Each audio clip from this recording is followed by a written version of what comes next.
So welcome to the processing playground. And sometimes out in life things can get really overwhelming, and sometimes things can bog our energy down. And so that's why I'm starting this as a yoga teacher and a life coach. I can see how if we don't deal with some of the energy that's floating around, it can really diminish our energy and also keep us distracted in a state of chaos and confusion. So what I want to bring up today on this first processing playground, I'm really excited to share this, is that we oftentimes are not taught or develop skills and tools to work with energy.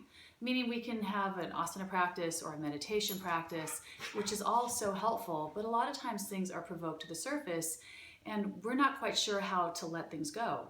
And so the idea is that letting go is often a really great mental concept, but a lot of times to really move it through, we have to rinse it, we have to clear it. And so that's the energy that is kind of percolating to the surface right now, is what is sitting in the shadow. And so what's really come up for me is my computer. I am not technologically savvy at all. And so things have been coming up, little glitches, and I've just sort of overlooked it, overwrote it, just thought, it'll keep going until everything collapsed. And I've lost half my music, I've lost a lot of my information, my hard drive looks like a dinosaur. And really what it's bringing up for me is where I feel inadequate, where I feel like I suck, and my self-doubt. And it's really interesting because it's really not so much about the computer as much as it's bringing to the stuff to the surface that it has been sitting down in the subconscious, in the shadow, that I haven't been dealing with. And so what's so great about it is if we choose to see it, it's illuminating where I need to get stronger, where I need to slow down, clear out the old debris, literally and metaphorically, so that I can really birth a new chapter. And so, with these things kind of shutting down and collapsing, I'm having to spend more time sitting still, learning new techniques, being more patient, because there's areas of my life I'm really patient, and this is an area where I'm not. So what's great about it, it's just like anything in relationship. What the things that trigger our stuff is really our stuff. It's not about our lover or our friend or our colleague. When we get upset or annoyed, it's for us to own our stuff. And so the processing playground is something I started with some of my yoga students and clients to really come together and have some tools and skills to clear out some of that energy that can build up.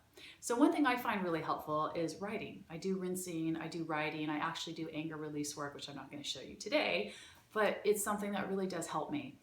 Because anger and rage and all of these things, these shadow emotions, are very much a part of being human.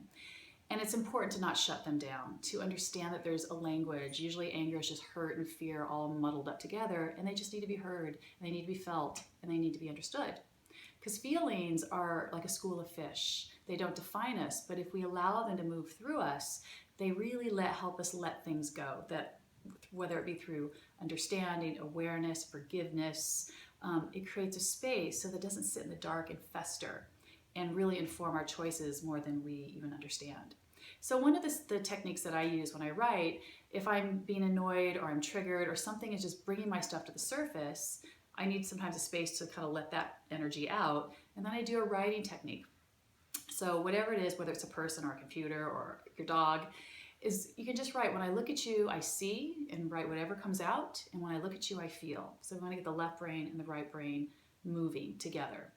And oftentimes, if you sit there and really let that come to the surface, then you turn it around, and when I look at me, I see. And when I look at me, I feel. So we take that projection and we use it and we turn it around so that we can see ourselves with a little bit more clarity.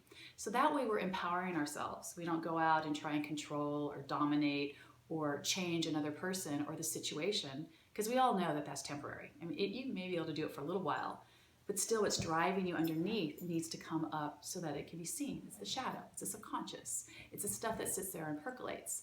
So if we use these techniques to bring it up to the surface, then we can turn it around and own it and understand it. And I'll talk more about owning later, but this is just, the platform to drop off, to kind of set sail into the processing playground, because life is a playground. A lot of stuff will come up that, is difficult and challenging and confronting, but as long as we're willing, and I mean really willing, to turn that lens around and see ourselves, it lightens us up. It frees our energy so that we can be more playful, we can be more kind, and we can be more compassionate, but it really starts with how we treat ourselves and how we're willing to own.